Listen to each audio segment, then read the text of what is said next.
The sound that shattered the evening's delicate harmony wasn't a dropped glass or a burst of laughter. It was a crack, sharp, ugly, and final. It echoed across the polished marble floors of Aria, one of Manhattan's most exclusive restaurants. Every head turned. There, under the soft glow of a modern chandelier, stood Robert Thorne, CEO of the tech empire Thorne Dynamics. His hand still raised. Opposite him, his pregnant wife Jennifer cradled her cheek, a single tear tracing a path through her stunned silence. In that single brutal moment, Robert Thorne didn't just strike his wife. He signed the death warrant for his entire world. He just didn't know it yet. Because what he failed to remember was that Jennifer wasn't just Jennifer Thorne. She was Jennifer Davenport, and her brother did not forgive. Life with Robert Thorne was a masterpiece of public relations. To the outside world, they were the golden couple. He was the self-made tech visionary, a charismatic titan whose company, Thorne Dynamics, was pioneering AI integration in logistics. She was Jennifer Hayes Davenport, the graceful architect from a family whose name was etched onto the stone facades of libraries and museums, a quiet symbol of old-world elegance. Their union was seen as the perfect merger of new money ambition and old money class. Their penthouse on Park Avenue was a testament to this image. It was a sterile paradise of glass and steel with panoramic views of Central Park. Every surface was polished, every object curated. But for Jennifer, it felt less like a home and more like a showroom.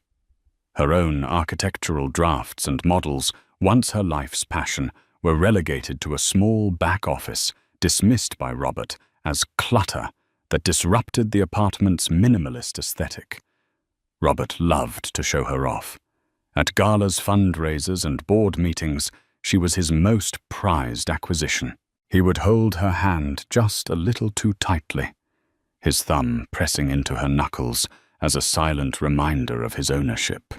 He would interrupt her conversations with a booming laugh, redirecting the topic back to his latest success.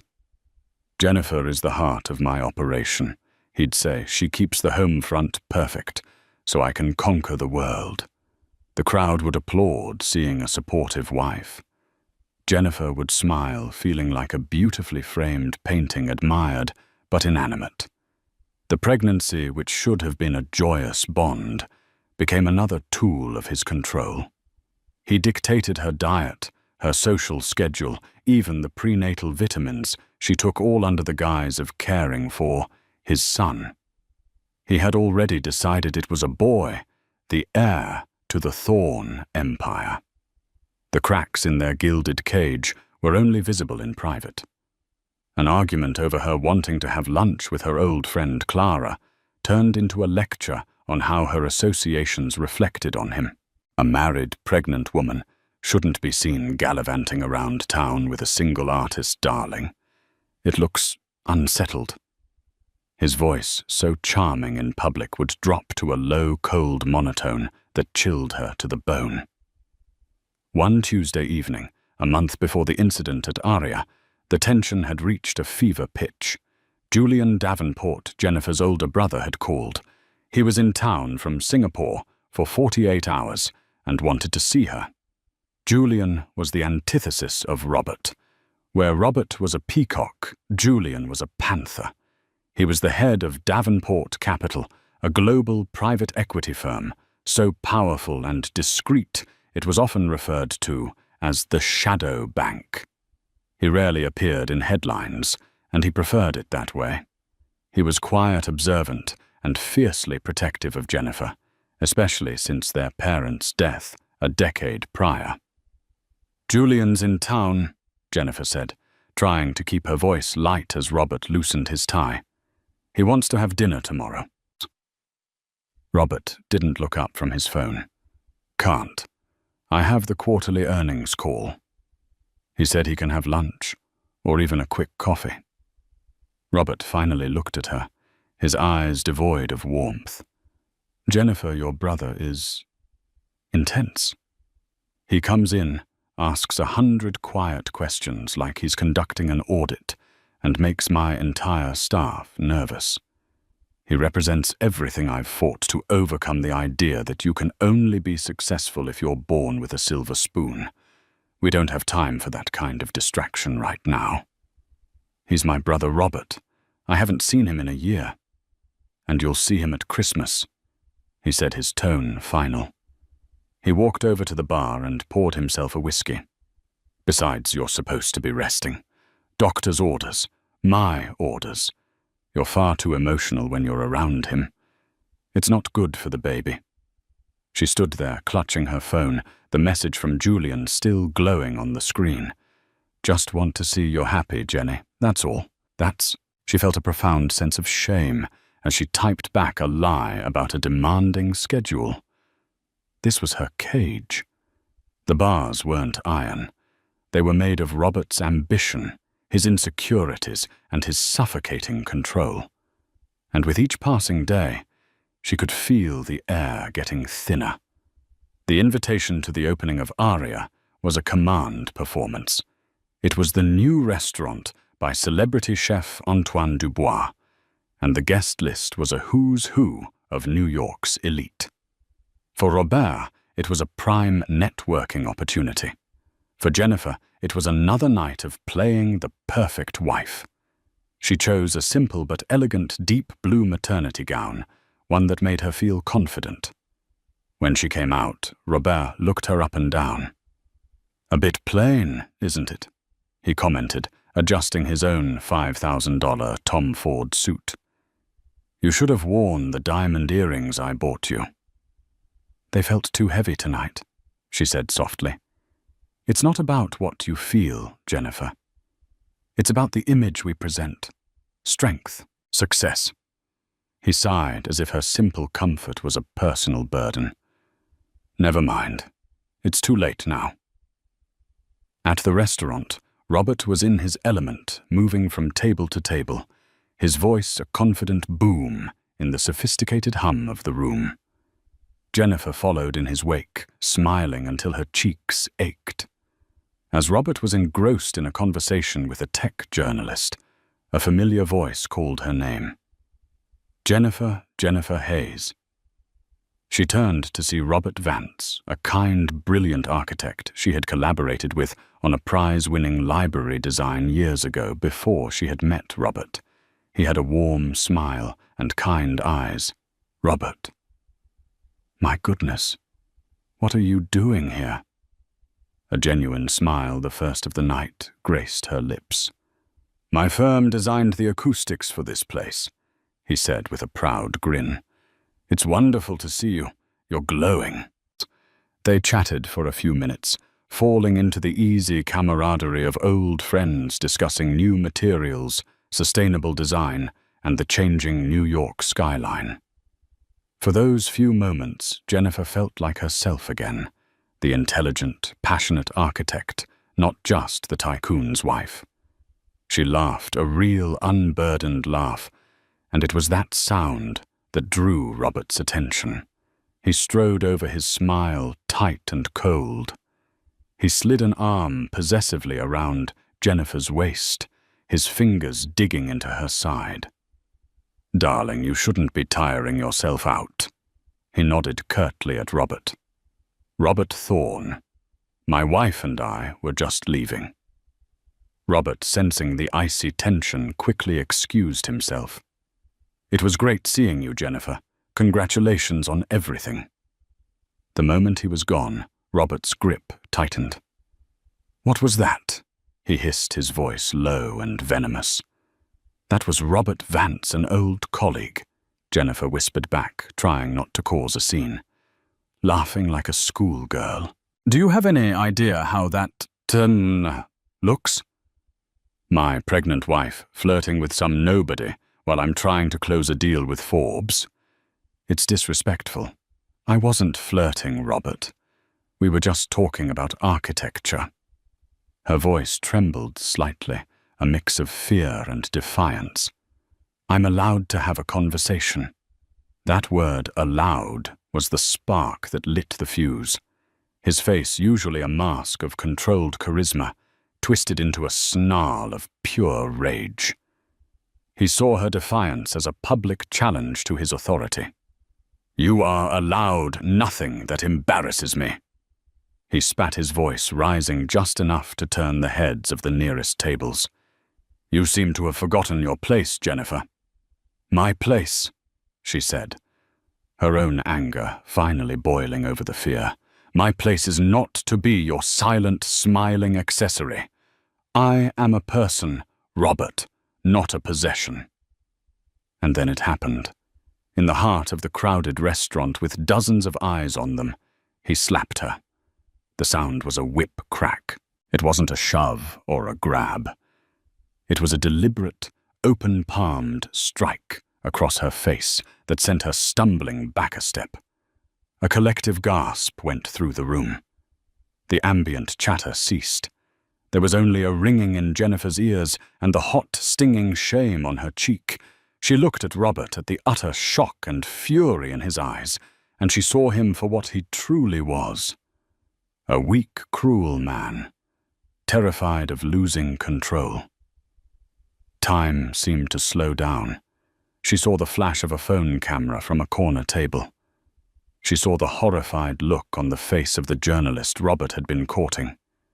She saw her entire life, this lie she had been living, shatter into a million irreparable pieces. Without another word, Jennifer turned. She walked away from him, her posture unnaturally straight, a queen abandoning a corrupt court. She didn't run. She didn't cry. She walked with a chilling, newfound purpose. Past the stunned waiters, past the whispering patrons, she walked out of the restaurant and into the cool night air. She hailed the first taxi. She saw her hand trembling as she opened her clutch. She didn't call her friend Clara. She didn't call for a car service. There was only one person on earth whose help she needed now. She found his number and pressed the call button. He answered on the first ring, his voice calm and clear, despite the 12-hour time difference. "Julian," she whispered, and then a single heart-breaking sob escaped her lips.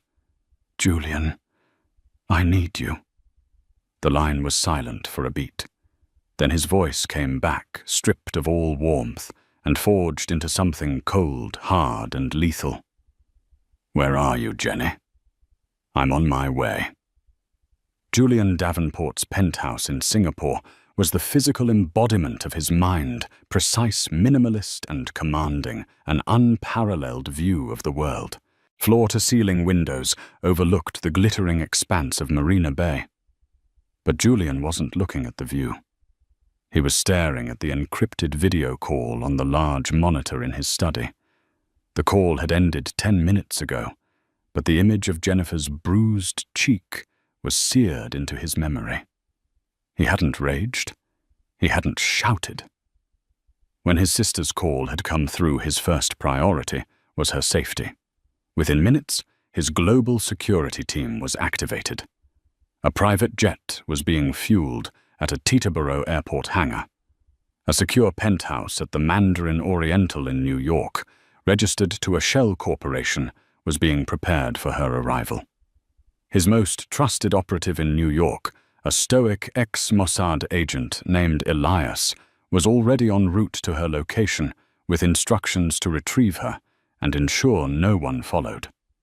Only now, with Jennifer safe and on her way to the secure location, did Julian allow the mask of calm to slip. But it wasn't replaced by fury. It was replaced by a stillness that was far more terrifying. He moved from his desk to the window, the city lights reflecting in his dark, unblinking eyes. Robert Thorne. He had never trusted him. He had seen the desperate hunger in the man's eyes, the over-eager charm that masked a deep-seated insecurity. Julian had run a background check on Robert before the wedding. A deep, invasive div that went far beyond what any journalist could find. He knew about the borderline unethical tactics Robert had used to push out a co-founder in his early days. He knew about his father's bankruptcy, a source of profound shame for Robert. He knew the man was a house of cards built on a foundation of ego. Julian had warned Jennifer in his own quiet way. "He performs, Jenny," he had told her once. "Make sure you know who he is when the audience is gone." But she had been in love, and he had respected her choice, vowing only to watch from a distance. That distance was now gone. Robert Thorne had crossed a line that was not just a moral boundary, but a demarcation of Julian's world. You did not touch his family. He picked up a sleek encrypted satellite phone and made a single call. Not to a lawyer, not to the police, but to a man known only as Mr. Harrison. Harrison was the architect of Davenport Capital's most complex and hostile takeovers. He was a whisper in the financial world, a ghost who could dismantle a Fortune 500 company with a few keystrokes and a series of perfectly timed leaks. "Harrison," Julian said, his voice flat. "Clear my schedule, and clear yours. We have a new project, a demolition." "Target." Harrison's voice was dry, devoid of curiosity. "Thorne Dynamics. CEO Robert Thorne." There was a brief pause. "That's a tech darling, Julian. Market cap of 20 billion. Aggressive growth." "The market cap is an illusion," Julian stated, his gaze fixed on the horizon.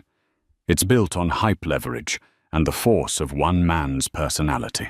A personality which is about to be systematically discredited and destroyed." He began to pace slowly, the plan forming in his mind, not as a list, but as a multi-pronged, interconnected web. "I don't want to just hurt him, Harrison. I want to erase him. I want his name to become a cautionary tale whispered at board meetings. I want him to lose everything, not with a bang, but with a slow, agonizing bleed. He built his empire on his reputation.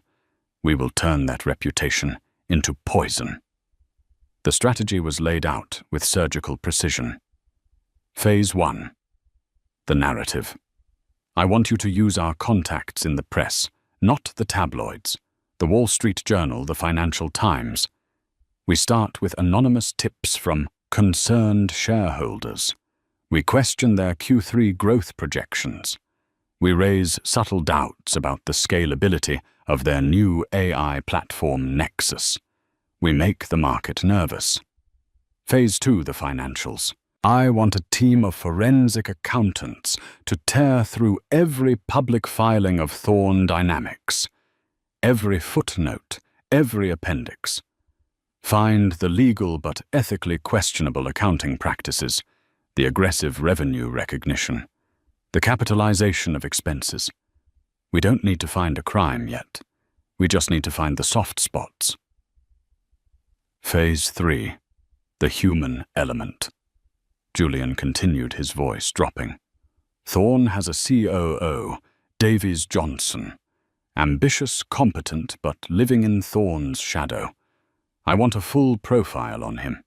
His finances, his career goals, his frustrations.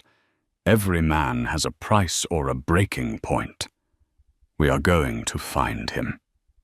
"And finally," Julian said, stopping in front of the window, "the personal." He finally looked down at his own hands.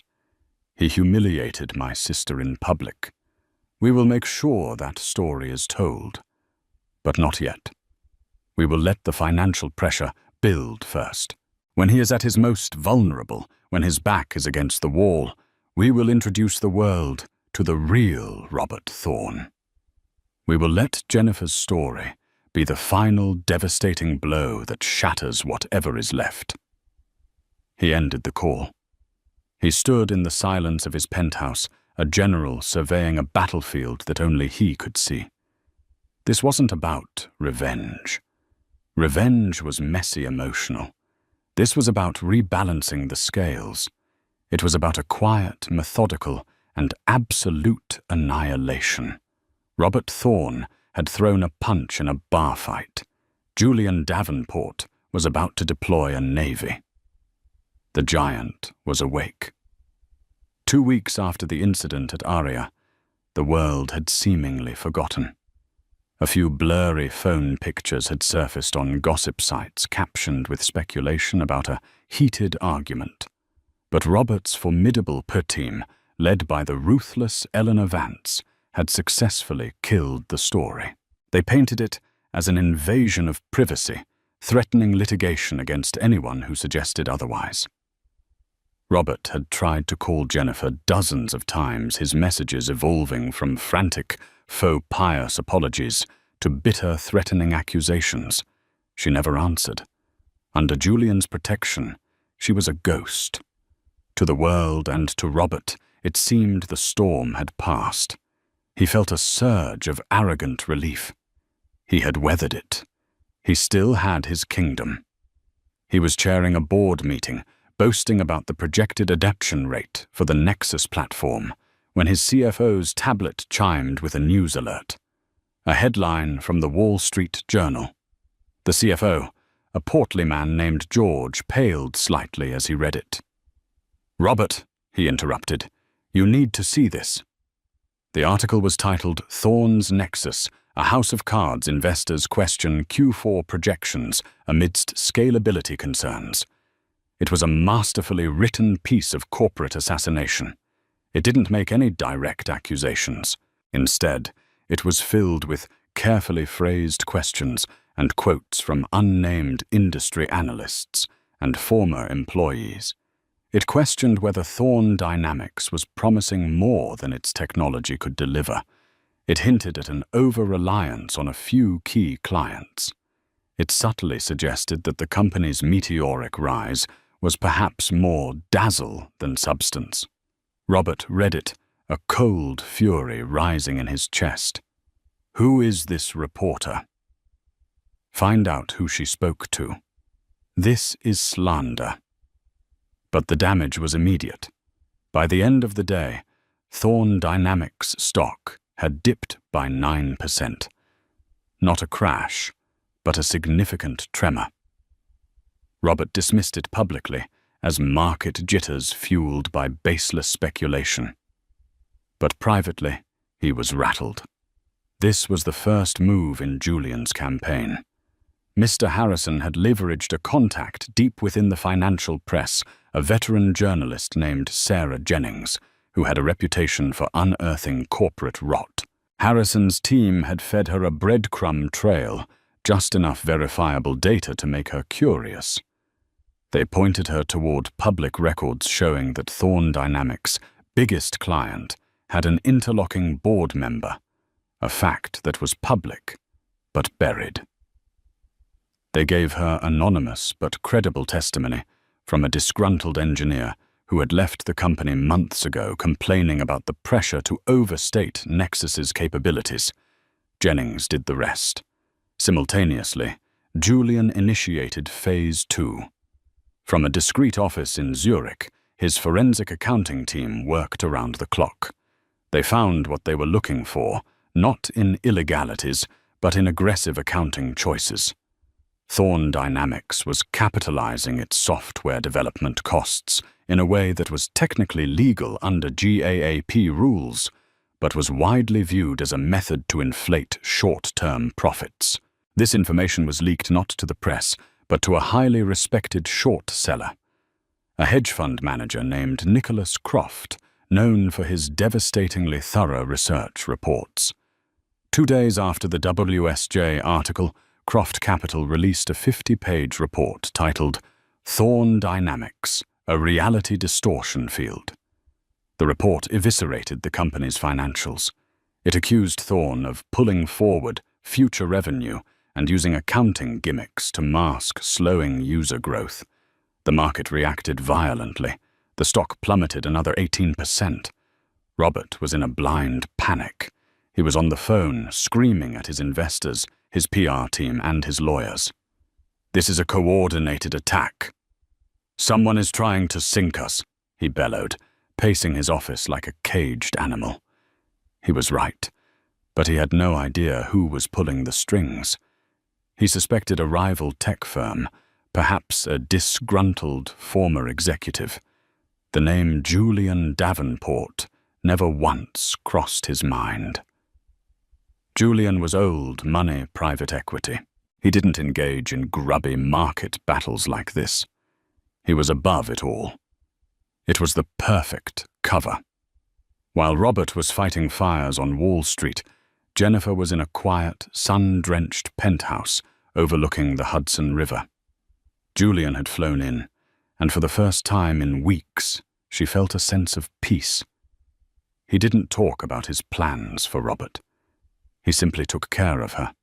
He hired a private prenatal yoga instructor and a nutritionist. He filled the apartment with books on architecture and brought her a state-of-the-art drafting table. "You should start designing again, Jenny," he said one afternoon, watching her sketch in a notepad.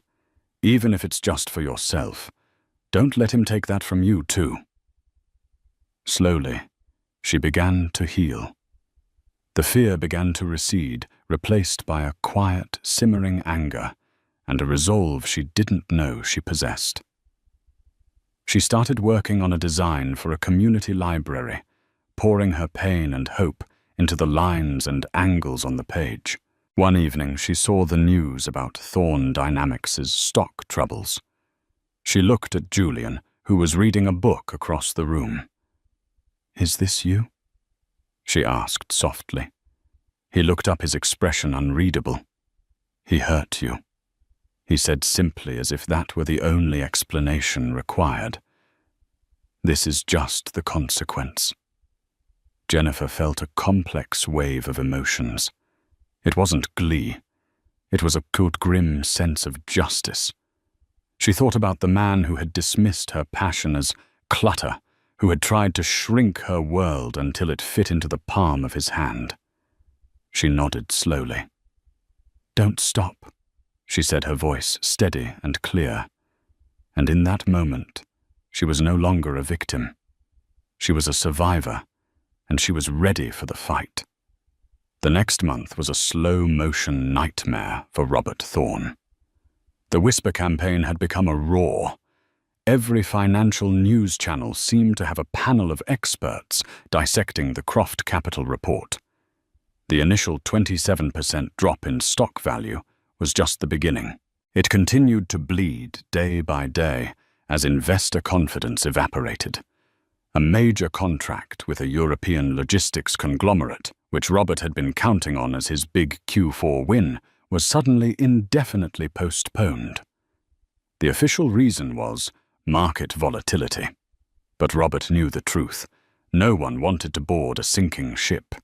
He became a man possessed by paranoia. He saw conspiracies everywhere. He fired 2 senior executives for disloyalty when they questioned his increasingly erratic strategy. He ordered sweeps of his office for listening devices. The charismatic, confident CEO was gone, replaced by a haggard, wild-eyed tyrant. His primary target was his COO, Davies Johnson. Davies was the operational brain of Thorne Dynamics. While Robert was the face-charming investors and the press, Davies was the one who made the trains run on time. He was meticulous, pragmatic, and increasingly worried. He saw Robert's refusal to address the accounting allegations head-on as corporate suicide. "Robert, we need to release a statement, clarify our capitalization policy," Davies urged in a tense executive meeting. "We need to be transparent to stop the bleeding." "Transparent?" Robert sneered, his face pale with stress. "Transparency is a weakness.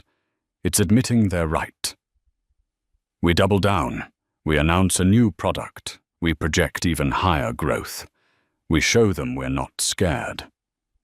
"Our projections are already seen as fantasy," Davies countered, his voice rising. "This will look delusional." "Are you questioning my leadership, Davies?" Robert shot back, his eyes narrowing. "Because I'm seeing a lot of doubt from you lately." I need warriors, not warriors. This was the moment Julian's team had been waiting for. Phase 3 was activated. Through a series of encrypted anonymous emails, Mr. Harrison's team began to feed information to Davies Johnson. The first email was simple. It contained a single attachment, a draft of a press release prepared by Robert's PR team. The draft outlined a corporate restructuring in which the company would blame operational inefficiencies for its current woes. The fall guy for these inefficiencies was implicitly and clearly the COO. The second email arrived 2 days later. It contained flight manifests and hotel bookings, showing that Robert had been secretly meeting with a prominent executive search firm, specifically interviewing candidates for a new chief operating officer. The final email was the most damning. It was a secretly recorded audio file from the early days of the company. On it, Robert could be heard talking to his then lawyer about how to structure the co-founder's exit package to minimize his equity stake using language that was callous and borderline fraudulent. The metadata was scrubbed, its origin untraceable, but the voice was unmistakably Robert's. The unspoken message was clear. This is what he does to people who are no longer useful to him. You are next. Davies Johnson felt the blood drain from his face.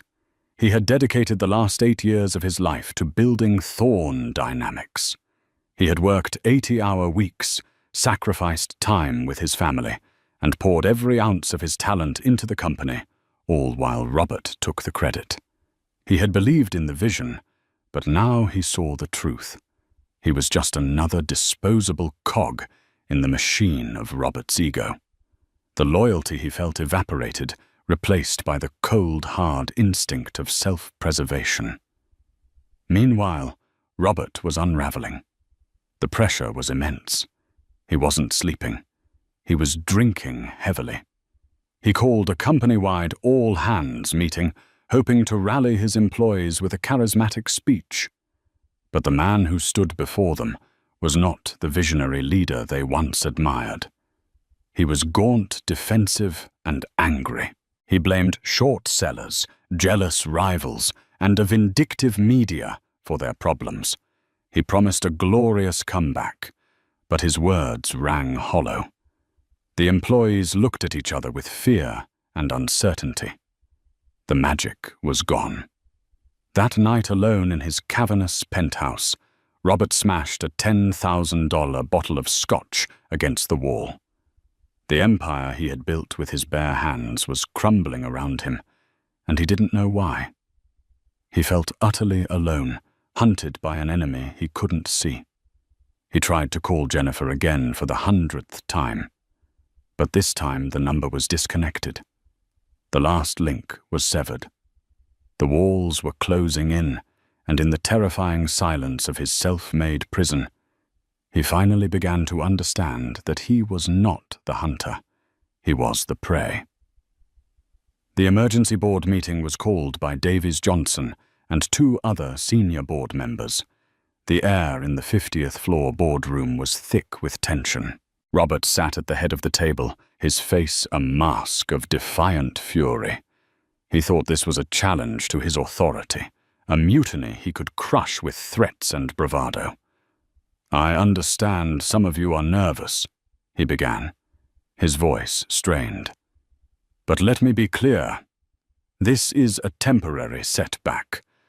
I will not let these baseless attacks destroy the company I built." Davies Johnson let him finish.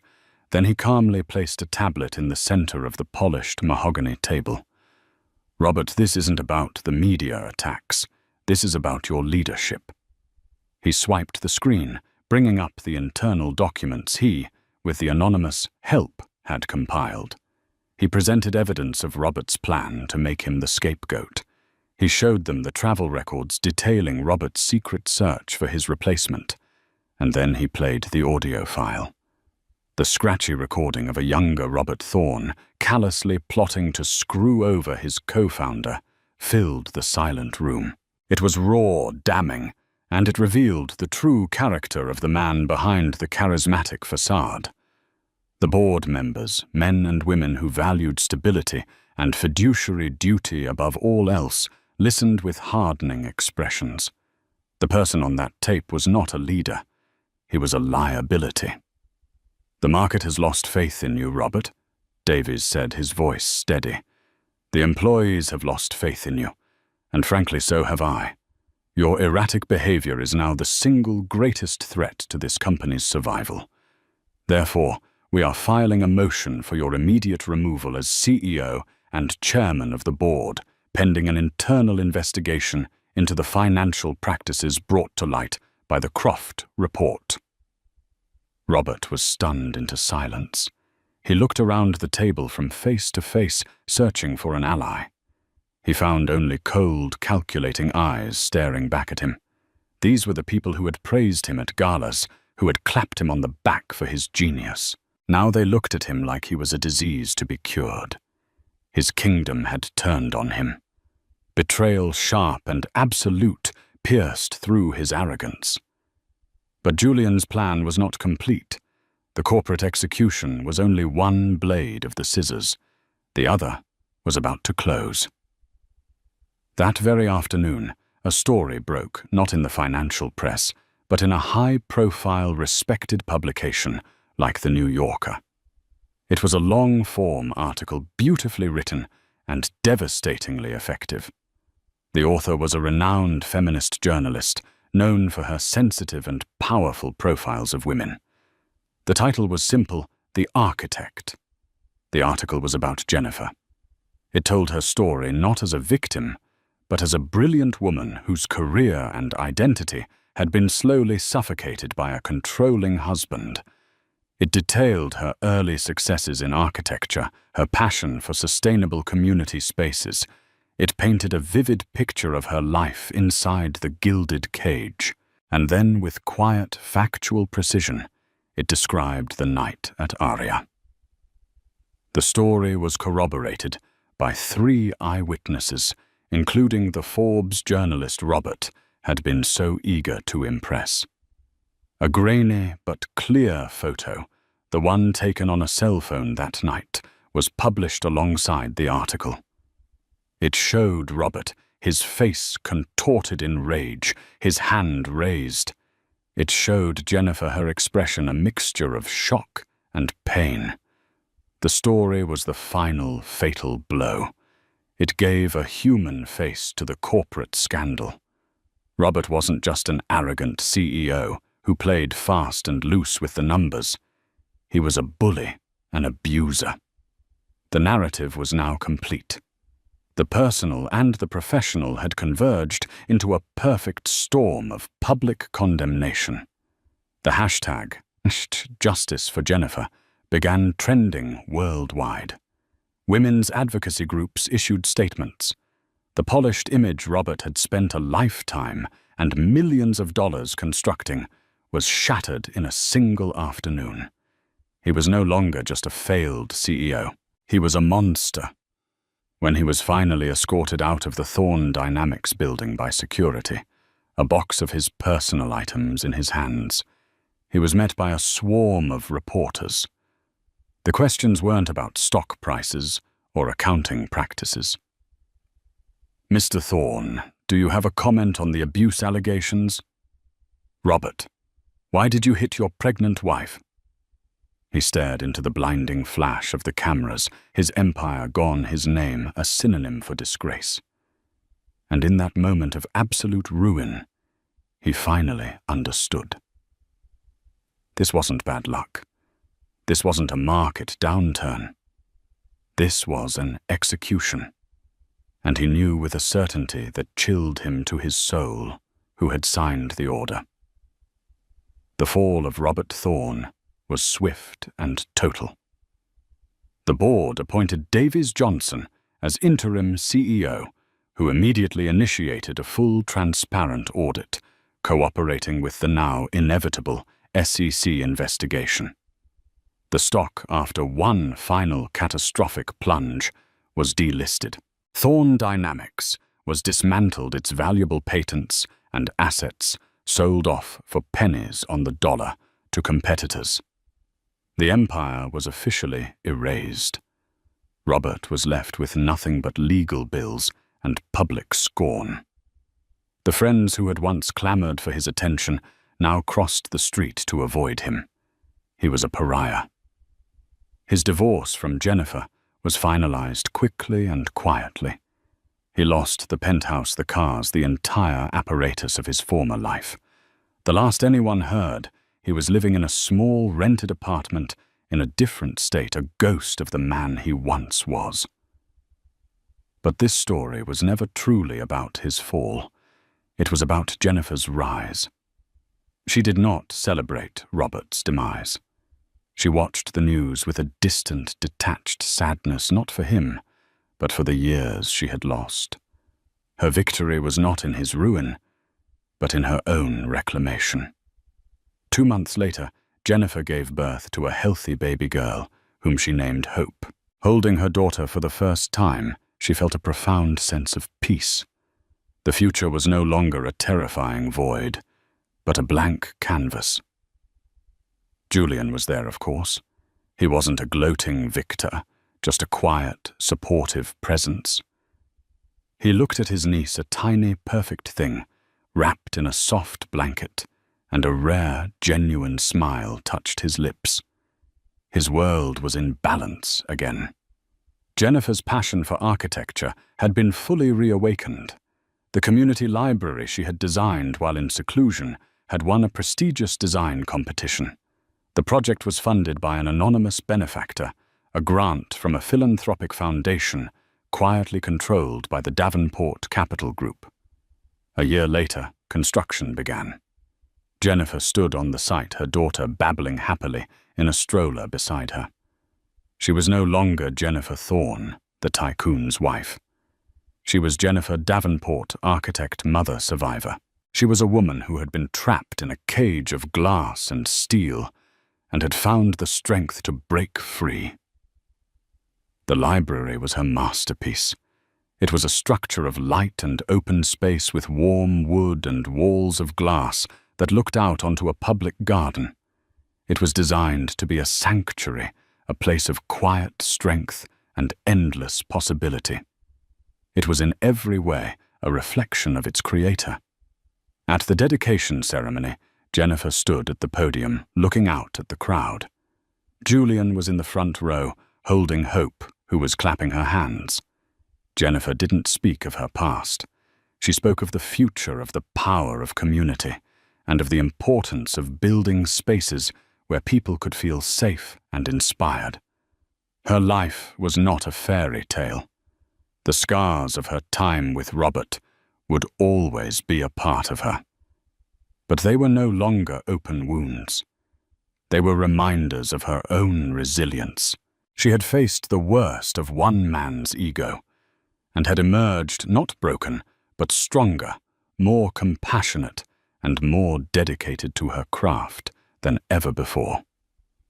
She had lost a prison and gained a universe, and in the quiet hum of her new life, surrounded by love, purpose, and the beautiful library she had built, she was finally, truly free. The grand opening of the Davenport Community Library was a perfect autumn afternoon. The sun cast a golden glow on the building's facade of glass and reclaimed timber, a testament to Jennifer's vision of blending modernity with nature. The air buzzed with genuine excitement and admiration. City officials, patrons of the arts, and families from the neighborhood all gathered on the manicured lawn. Jennifer stood near the entrance, her daughter Hope, now a bright-eyed toddler, holding her hand. She felt a deep, unblemished sense of accomplishment. This building was the physical manifestation of her survival. Every beam, every pane of glass was a piece of her reclaimed self. Julian stood beside her, his usual stoic expression softened by an undeniable pride. He wasn't the billionaire titan today. He was just a brother beaming at his sister's triumph. "You did it, Jenny," he murmured, watching as a group of children ran laughing towards the dedicated kids section. "You've given them a gift." "We did it," she corrected him, squeezing his arm. It was in this perfect moment that the ghost appeared.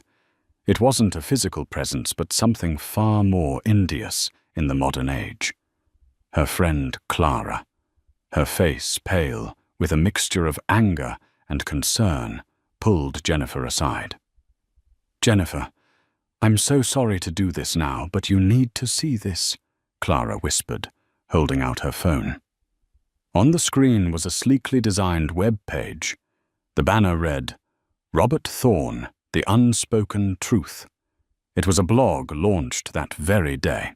The main feature was an article written by Robert himself, accompanied by a professionally taken photograph. He looked different, thinner, with a carefully cultivated beard, wearing a simple grey sweater.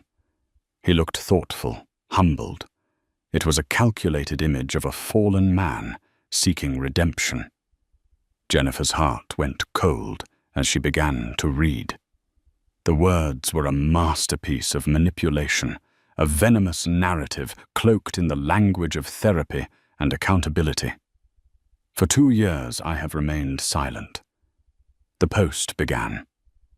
"I have been in a process of deep, painful self-reflection. I will not deny my faults. The pressure of building an empire, of living up to impossible expectations, created a monster in me. That night I made a terrible mistake, a single regrettable lapse in judgment, for which I have lost everything. I have and will continue to work on myself to understand the anger that led to that moment." So far, it was a textbook PR apology. But then it took a dark, vicious turn. But what the world doesn't know is the context. The story of my downfall wasn't about one mistake. It was a calculated corporate assassination, orchestrated by my former brother-in-law, Julian Davenport, a man who wields his generational wealth like a weapon. He saw me a self-made man, as unworthy of his sister. He used my personal failing as the perfect excuse to destroy me, a business rival he could never out-innovate in a fair fight. Jennifer felt the air leave her lungs. He was recasting himself as the victim. Jennifer. My dear. Jennifer was caught in the middle. The post continued, dripping with false sympathy. I believe she was a pawn in her brother's ruthless game. He poisoned her against me, isolating her and manipulating her until she saw me as nothing but a villain. Was I a perfect husband? No. But I loved her. I still grieve for the life we lost for our child, the son I had so hoped to raise, who I am now forbidden from even seeing. The mention of a son was a deliberate, cruel twist of the knife. He was erasing their daughter Hope, rewriting reality itself to suit his narrative. He ended the post with a chilling call to action. This blog is my attempt to reclaim my own story. The story of a flawed man, yes, but a man who was systematically destroyed by a power far greater and more sinister than anyone imagines. The blood rushed in Jennifer's ears. This was worse than the slap. The slap was a physical act of rage, a loss of control. This was a cold, calculated psychological assault. He was trying to poison her triumph, to plant seeds of doubt in the public mind, to gaslight her on a global scale. He was trying to take this, her most beautiful day, and burn it to the ground. Julian had read the post over her shoulder, his face hardening into a familiar mask of cold fury. "Harrison is on it," he said, his voice a low growl. "My lawyers will have this site shut down by morning. We'll sue him for defamation so hard he won't be able to afford a library card." His words were meant to be comforting, a promise of swift, overwhelming retaliation. But Jennifer shook her head, a new and unfamiliar fire igniting within her. She looked at Julian's anger, the same anger that had dismantled Robert's empire, and she realized it was the wrong tool for this fight. Robert wanted this. He wanted a war with Julian Davenport. It would validate his entire story of being the little guy crushed by a titan. It would make him a martyr. "No," she said, her voice shaking but firm. She looked from her beautiful finished library back to the poison on the phone screen. One was a monument to creation, the other a testament to destruction. "No, Julian," she repeated more strongly this time. She handed the phone back to Clara and met her brother's gaze. "You can't fight a ghost with a sledgehammer. He isn't a CEO anymore. He's just a narrative, a story. And if I let you fight him, it proves his point." She took a deep breath, the scent of new books and fresh paint from her library grounding her. "You saved me then. I will be forever grateful for that. But this time, this one is mine." For a week, Jennifer felt the weight of Robert's digital ghost. The blog post was shared thousands of times. Comment sections were filled with debate. While many saw through the manipulation, a vocal minority latched onto his narrative, defending him as a victim of cancel culture and the uber-rich elite. For the first time since leaving him, Jennifer felt a flicker of the old fear. The feeling of her reality being questioned, of her truth being twisted. Julian was a caged tiger, his entire being wired to act, to protect, to eliminate the threat. His team had prepared a multi-pronged legal and PR assault plan. "We can bury him in depositions for the next decade, Jenny," he insisted. "And we'd be wrestling with a pig in the mud." She replied, her voice calm. "We'd both get dirty, and the pig would like it. That's his arena, Julian. Lies, insinuations, drama. It's not mine." Her arena, she realized, was what she was sitting in right now. Her architectural firm's office, which was thriving with new commissions. Her arena was the library, which was already becoming a beloved community hub. Robert was trying to drag her into a fight about the past.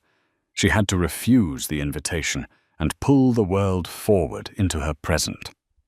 2 weeks after the blog post appeared, Jennifer agreed to a single exclusive television interview. She chose Sarah Jennings, the same meticulous journalist who had helped expose the truth about Robert.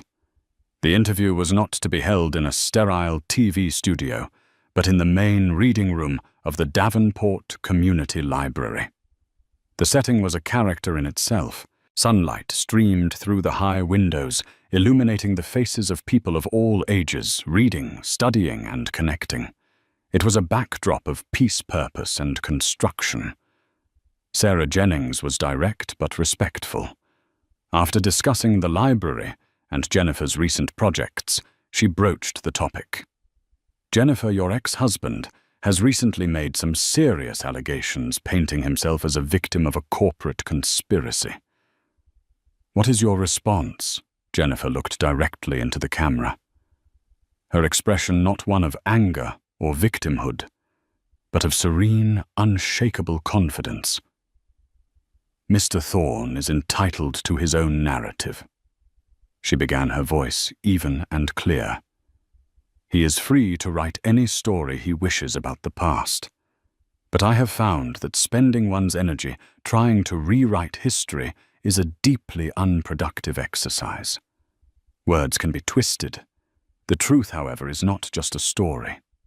The truth is what you build." She gestured gracefully to the library around them. "He says his world was torn down. At the same time, I chose to build this. A place for children to discover their first favorite book. A place for seniors to connect with their community. A place for someone to learn a new skill that could change their life." She leaned forward slightly, her gaze magnetic. "This is my response. Not words of denial, but actions of creation. So to answer your question about his story, I'm simply not interested in it. I am far more interested in the stories being written right here every single day. Then came the checkmate. And to that end, she continued, I am proud to announce the launch of the Phoenix Foundation. Funded entirely by the profits from my firm, Phoenix will provide grants and professional mentorship to women who are restarting their careers after leaving abusive environments. We will help them get the licenses, the equipment, and the support they need to become architects, designers, artists, and entrepreneurs. We will help them build their own new worlds. It was a masterful stroke. She hadn't engaged in his petty drama. She hadn't refuted a single lie. She had simply risen above it, making his narrative of personal grievance seem small, selfish, and utterly irrelevant in the face of her forward-looking, constructive philanthropy. The interview was a sensation. It reframed the entire conversation. The public saw the stark contrast, a man consumed with rewriting his past versus a woman dedicated to building a better future for others. Robert's blog lost all traction, becoming a sad, lonely corner of the internet, a digital monument to his own bitterness. He had tried to haunt her feast, but she had responded by building a bigger table and inviting everyone else to join. Months later, Jennifer was pushing Hope on a swing in a park near their home. Julian was there throwing a soft ball for his niece to chase. The tense protective energy that once radiated from him was gone, replaced by a relaxed, easy affection. The first Phoenix grant was awarded today, he said, sitting on the bench next to her, to a young graphic designer from Chicago. She said her dream was to be her own boss.